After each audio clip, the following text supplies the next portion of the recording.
Hola ingeniero, buenas noches. Aquí cumpliendo con la tarea de la semana 14, donde se pedía crear prácticamente una aplicación, ¿verdad? Donde pudiéramos hacer reservas de libros, crear usuarios, crear libros, prácticamente todo desde Swagger y generar tokens, ¿verdad? También nos pedía que explicáramos el modelo de base de datos con Codefields y las relaciones entre las tablas. Entonces, siguiendo la lógica de la enseñanza que nos ha venido dando, se hace la arquitectura limpia, ¿verdad? Con las capas de aplicación, de domain, de infraestructura. En la solución yo la llamé biblioteca reservas. Prácticamente aquí en domain se crearon las entidades que pasaron a ser las 4 tablas de la base de datos, la mini base de datos, donde las entidades se definieron como autor. Aquí está, por ejemplo, autor, la entidad de usuarios, la de libros, books y las reservaciones, ¿verdad? Entonces, ya teniendo esas entidades, se puede configurar el appdb context, que es el que nos va a ayudar a, por ejemplo, aquí se pusieron los dbset para las 4 entidades y es donde se puede prácticamente mandar a llamar, ¿verdad?, todas las entidades.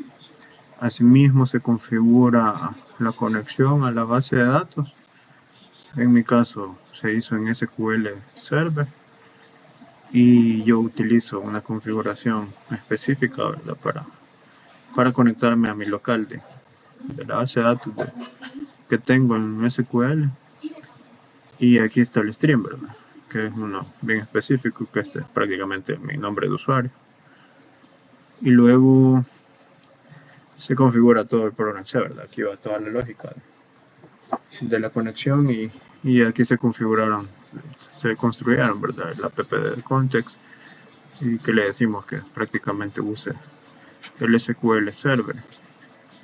Y aquí se le pusieron todas las definiciones, ¿verdad?, una por una de cómo debe interpretar a las entidades. Luego se procedió a hacer la migración. Aquí tengo ya la carpetilla, se creó prácticamente con el comando que nos enseñó, ¿verdad?, con el initial create. Esa vamos a hacer, se genera la migración y luego procedemos a hacer el update, ¿verdad?, de la misma tabla, de la misma base donde se crean las tablas. En este caso fueron estas 4 entidades. Aquí puedo observar en la base de datos, se llama biblioteca reservas DB. Solo están las 4 tablas, ¿verdad?, la autor, books, reservation y user. Y aquí prácticamente estoy haciendo un par de pruebas con un usuario de prueba. Y aquí lo creé allá desde Swagger, que se conecta directo aquí. Y el usuario que es Juan Pérez, ¿verdad? Luego en la tabla de reservaciones estuve haciendo que ese usuario hiciera una reservación, que la cancelara, la dinámica que ya les voy a mostrar. En la tabla de los libros se creó un libro, ¿verdad?, 100 años de soledad como ejemplo. Estas fueron las pruebas y errores que iba haciendo de creación del libro, que no me funcionó al principio, pero ya después se logró. Y la de autores, ¿verdad?, donde también se creó un libro de Gabriel García Márquez.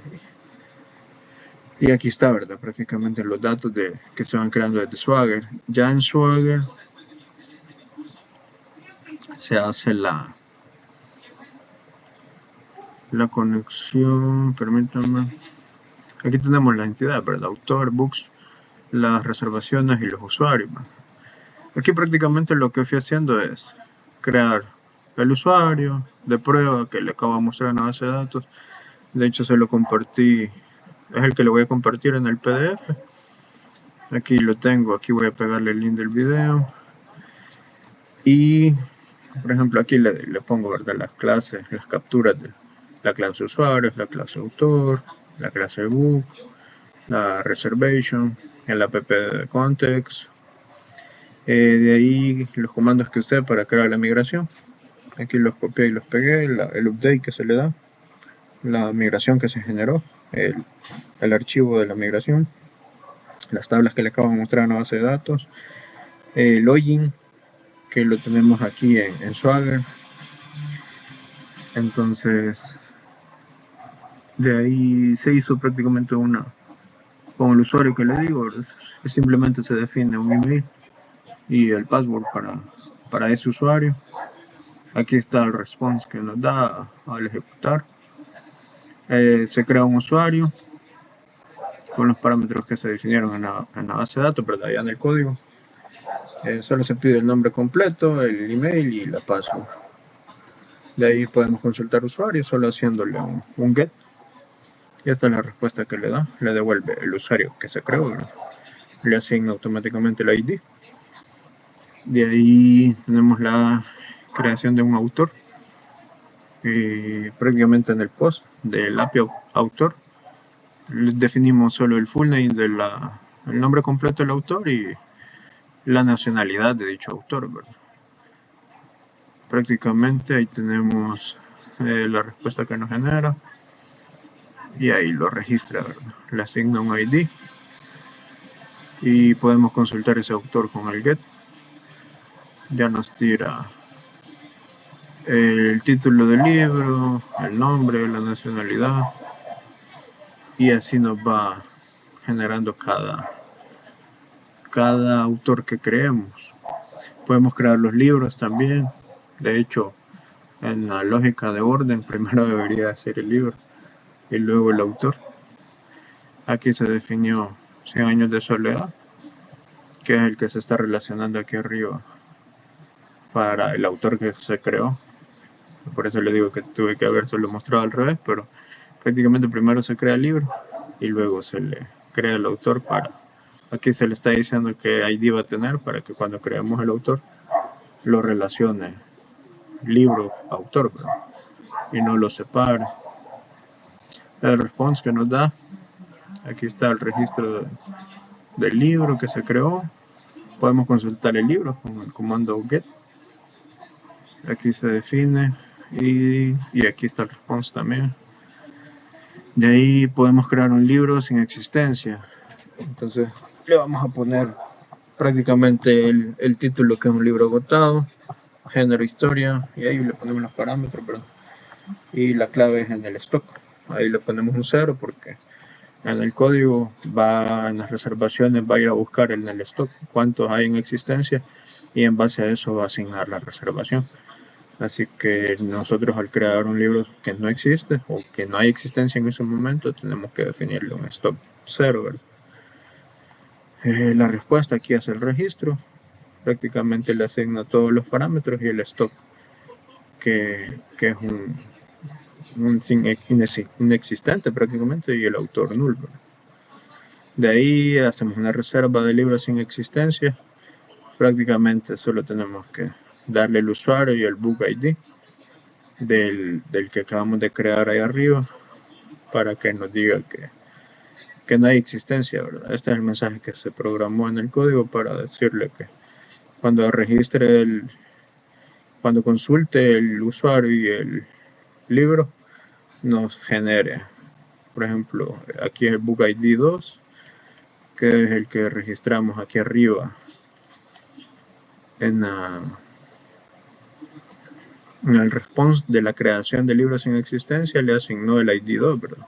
Este es el que prácticamente estamos consultando en el libro sin existencia. Le tenemos que decir el book ID, que es el 2, y ya nos va a responder que no hay libro en existencia, ¿verdad? Que es la reserva, si intentáramos reservar y no hay en existencia en ese momento. Aquí tenemos las reservas. Hacemos el get para consultar cuáles han sido las reservas. Dice qué usuario lo ha reservado. Relaciona aquí usuario y libro reservado, que al principio se había hecho la simulación del usuario Juan Pérez, y la reserva, el book ID 1, que ese sí estaba disponible. Prácticamente ahí está una reserva activa y esa misma la podemos simular en cancelación. Solo nos vamos al put de la sección de, permítame para mostrarle gráficamente, al put de la sección de reservaciones y le definimos el ID prácticamente. Aquí le ponemos el 1, que es la reservación que acabamos de hacer prácticamente, y nos va a hacer la cancelación. Reserva cancelada correctamente. Este dato se confirma aquí en la base de datos, en la tabla de reservaciones. Aquí está el libro que se canceló, ¿verdad? La reservación, perdón. Y hace la relación del usuario que lo canceló, el ID del libro, y este es el ID de la reservación, ¿verdad? Que aquí lo va generando por correlativo. Y prácticamente ese es el enfoque de Corfields que se hizo en la base de datos. Se genera a partir del proyecto de código limpio, ingeniero. Y ahí se fue demostrando prácticamente la reservación de los libros. Creo que la parte que no le mostré fue la de el login, ¿verdad? Aquí al principio solo se hace un registro prácticamente, como que estuviéramos simulando un registro de un login, el email y la password que se le va a asignar para que podamos generar un token. Entonces ya posteriormente con este token podemos hacer, aquí obviamente me está diciendo que no es correcto mi usuario y contraseña porque no le he definido en email y password. Prácticamente tendría que usar el usuario que tengo aquí. Vamos a hacer un get del usuario y por ejemplo tengo el email de Juan Pérez y me lo voy a llevar allá a mi login, ¿verdad? Lo copio aquí y en el password, si no me equivoco, le he puesto 234. Ejecuto. No me lo valía. Pues no es ese usuario y contraseña. Déjame verificar un segundito que lo tengo en la base de datos. Hasta el 6 es la contraseña, ingeniero, disculpe. Me faltó el 5 y el 6. Ejecuto. Y aquí me genera el token, ¿verdad? Prácticamente eso es para simular un login de usuario. Ya tengo mi usuario creado, puedo loguearme y generar token desde ahí, a partir de ahí. Esa sería la presentación de mi tarea, ingeniero. Muchas gracias.